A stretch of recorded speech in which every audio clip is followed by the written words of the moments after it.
Katanya ada teman sesama dokter bernama Reza Gladys yang mau bertemu dengan Nikita. Informasi dari dokter Oki bahwa Reza Gladys pengen banget ketemu Nikita.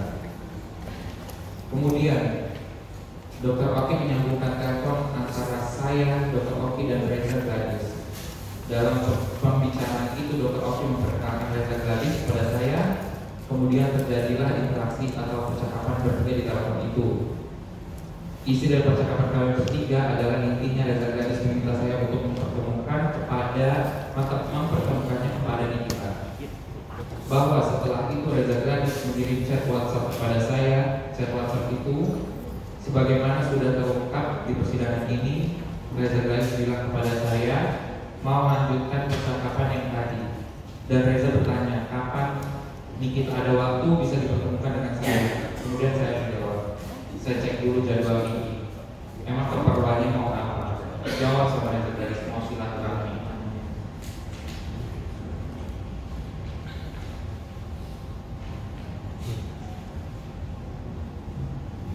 Bahwa kemudian saya ketemu Nikita Mirzani di rumahnya pada sekitar bulan November 2024. Saya menyatakan kepada Nikita tentang keinginannya Reza Gladys mau bertemu Nikita. Kemudian Nikita bertanya apa keperluan Reza Gladys mau ketemu saya. Lalu saya jawab, keinginan Reza Gladys ingin bertemu Nikita, ingin bersilaturahmi. Nikita menyampaikan kepada saya, silaturahmi dalam rangka apa? Pasti ada tujuannya. Reza Gladys mau silaturahmi ke saya. Tidak mungkin tiba-tiba datang mau silaturahmi kalau tidak ada kepentingannya lagi. Sebelumnya tidak pernah bertemu, tidak pernah berkomunikasi. Kemudian saya bilang kepada Nikita, itu Reza Gladys mau ketemu karena kaitannya dengan ada di pos-postingan Doktif tentang produk milik PT Glavitsa RMA Group yang bernama Glowing Booster Cell. Lalu kemudian Nikita mengatakan kepada saya, sampaikan kepada Reza Gladys kalau mau ketemu Nikita, tidak ada duitnya, nggak usah cuma buang-buang waktu Nikita. Dan Nikita juga bilang kepada saya tidak mau ketemu Reza Gladys kalau tidak menghasilkan uang, karena Nikita trauma. Biasa orang ketemu Nikita cuma dijadikan konten mencari keuntungan pribadi. Bahwa Reza Gladys menyampaikan ke saya dan meminta tolong agar Nikita tidak speak up masalah produknya, masalah kedekatannya Reza Gladys dengan Waria Tugas. Reza Gladys juga mau mengajak Nikita kerjasama untuk memperbaiki nama baiknya karena sudah jelek-jelekan oleh Doktif atau Dr. Samira, dan meminta agar Nikita pasang badan apabila ada orang yang menjelek-jelekan produknya. Nikita pesan kepada saya, Makin bilangin Reza Gladys kalau dia mau produknya tidak dijelek-jelekin sama orang, ya bikin yang bagus. Nikita mau bantu Reza Gladys kalau dia sudah perbaiki produknya dan produk Glowing Booster Cell yang sudah beredar itu disuruh tarik semua dari pasar yang diperjualbelikan secara bebas. Bahwa setelah itu saya berinisiatif sendiri melakukan percakapan dengan Reza Gladys melalui WhatsApp, dan semua komunikasi mengenai percakapan dengan Reza Gladys tidak pernah saya beritahu kepada Nikita. Sehingga pada akhirnya saya bilang kepada Nikita, "Cong, gue udah deal sama Reza Gladys yang kemarin." Terus Nikita nanya, "Lo dibilang masalah apa?" Dibilang masalah apa? Reza Gladys. Saya jawab, itu masalah permintaan Reza Gladys agar kita tidak speak up masalah kedekatannya dengan Waria Tugas. Permintaan Reza Gladys mau ngajak kita kerjasama untuk memperbaiki nama baiknya karena sudah dilakukan oleh Doktif atau Dr. Samira, dan permintaan Reza Gladys agar kita pasang badan apabila orang menjelek-jelekan produknya. Kemudian kita bertanya lagi kepada saya, berapa biayanya dan itu berapa lama manggil? Saya jawab, saya deal sama Reza Gladys 4 miliar untuk jangka waktu 1 tahun.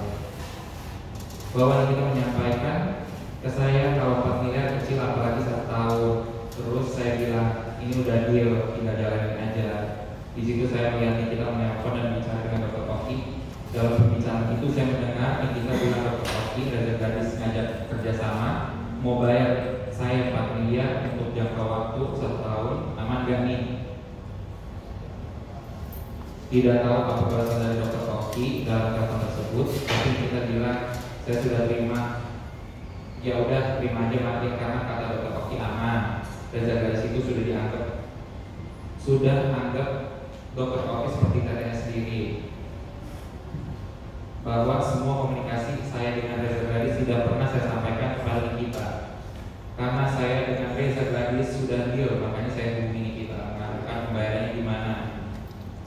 Lalu dijawab oleh kita, uang 2M transfer ke PT Pak Bumi Paramawisesa untuk pembayaran rumah yang sudah dibeli sejak tahun 2023, dan pembayaran 2 miliar lagi secara cash atau tunai aja nanti. Setelah semua uang tersebut saya terima, kemudian Reza Galis bilang kepada saya, kalau begitu sudah deal ya Mandir, kita udah aman kan, nanti kalau udah 1 tahun ingatkan saya lagi. Sehingga akhirnya sejak tanggal 15 November 2024 tidak ada percakapan apapun lagi antara saya dan Reza Galis. Namun tiba-tiba setelah 1 bulan saya kaget mendengar berita kenapa saya dan kita dibilang memeras Reza Galis. Kemudian pada tanggal 13 Desember 2024 saya menghubungi Reza Galis dengan tujuan untuk mengklarifikasi permasalahan tersebut. Namun oleh Reza Galis tidak menanggapinya, dan tiba-tiba saya kaget ada pihak kepolisian dari Cyber Polda Metro Jaya datang dan menggerebek kontrakan saya, kosan saya, dengan cara merusak pintu, jendela kontrakan saya dan eksos, dan maksa untuk masuk dan mengambil handphone saya. Bahwa berdasarkan pengakuan yang disampaikan Reza Galis di persidangan ini,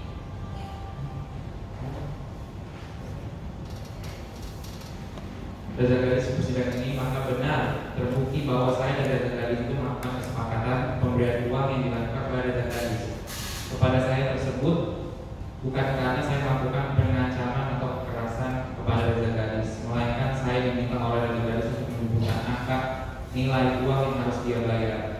Sehingga dengan fakta itu, maka kesimpulan jaksa dalam surat tuntutan yang bilang bahwa Reza Galis memberikan uang sebesar 4 miliar kepada saya karena terpaksa dengan adalah kesimpulan yang bohong. Bapak Hakim yang mulia, di sini saya akan menyampaikan semuanya dengan jujur tanpa ada yang saya tutup-tutupin. Sebenarnya Reza Galis meminta pertolongan saya untuk dipertemukan oleh Nikita karena Reza Galis takut dia sudah menjual produk jual user sale yang overclaim, overprice, tidak terdaftar di BPOM. Reza Galis mengingatkan saya semua produknya yang direview oleh Dr. Samira itu secepatnya dibantu oleh Nikita, karena Reza Galis itu Reza Galis tahu cuma Nikita satu-satunya orang yang bisa menghentikan Dr. Samira untuk tidak terus-terusan melakukan review terhadap seluruh produk-produk skincare milik Reza Galis. Bahwa karena Reza Galis sering melihat Dr. Samira review produk di media sosial dan Reza Galis tidak tahu bagaimana cara menghentikan Dr. Samira, makanya Reza Galis meminta bantuan kita melalui saya. Makanya Reza Galis mengajak saya untuk kerjasama agar bisa bantu menghentikan Dr. Samira. Ajakan kerjasama dari Reza Galis tersebut tentu harus ada nilai ekonomisnya, karena tidak ada yang gratis di dunia ini. Apalagi Reza Galis mau ajak kerjasama untuk membantu agar Dr. Samira berhenti mereview produk adalah Nikita, seorang artis terkenal, tentu harus bayar. Majelis Hakim yang mulia, bahwa sebagaimana saya sudah jelaskan sebelumnya, permasalahan ini dimulai dari adanya permintaan tolong Reza Galis yang ingin bertemu dengan Nikita Mirzani. Permintaan tolong tersebut terbukti dari adanya percakapan bertiga Dr. Oki, saya dan Reza Galis melalui sambungan telepon WhatsApp seperti yang sudah terungkap di persidangan, bahwa selama saya melakukan komunikasi dengan Reza Galis tidak pernah saya melihat adanya sebuah rekaman dan paksaan, sebuah tekanan dan paksaan dari saya. Bahkan setiap kali saya berkomunikasi dengan Reza Galis, dia selalu cengengesan seolah tidak terjadi apa-apa. Mana mungkin orang yang merasa tertekan dan terpaksa sering menghubungi saya di mana-mana. Kalau orang yang tertekan atau terpaksa itu menghindar dari orang yang mau melakukan paksaan atau tekanan. persidangan ini Reza Gladys dan suaminya sendiri secara tegas dan jelas mengakui bahwa pemberian uang 4 miliar itu hasil perundingan mereka berdua, dan mereka meminta waktu untuk berdiskusi apakah mau menerima atau tidak tawaran dari saya. Reza Gladys punya kesempatan untuk menolak permintaan saya. Ya, pekerja silakan.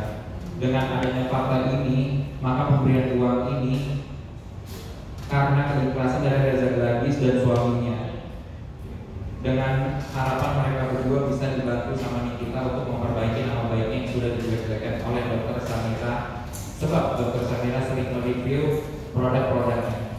Hal ini menunjukkan bahwa tidak ada tekanan dan tidak ada ancaman dan tidak ada rasa takut dalam diri Reza Gladys selama berkomunikasi dengan saya. Yang ada hanyalah proses bisnis yang normal yang terjadi atas dasar kesadaran penuh. Reza Gladys terbukti mengatakan kepada saya dengan kalimat, nanti bilangin aku lagi, dia baru 1 tahun. Mana mungkin ada manusia yang merasa terpaksa atau terancam apabila memberikan uang kepada tapi minta dinaikkan kembali setelah 1 tahun. Bahwa dengan fakta tersebut, maka kesimpulan jaksa penuntut umum dalam surat tuntutannya yang mengatakan Reza Gladys terpaksa memberikan uang 4 miliar kepada saya terbukti merupakan kesimpulan yang bohong. Karena sejak awal dari saya melakukan percakapan dengan Reza Gladys, saya tidak pernah dengar dia mengalami kondisi tekanan atau terpaksa. Perlu Pak Hakim yang mulia ketahui, malah yang menawarkan uang di awal-awal itu Reza, tapi saya menolak. Tapi Reza Gladys sering memaksa saya. Fakta ini sudah terungkap di persidangan dalam rekaman percakapan yang saya jadikan bukti dalam persidangan ini, bahwa lebih lanjut jaksa penuntut umum dalam surat tuntutan mengatakan saya telah meresahkan masyarakat dalam skala nasional. Saya menjadi bingung, masyarakat skala nasional mana yang saya resahkan.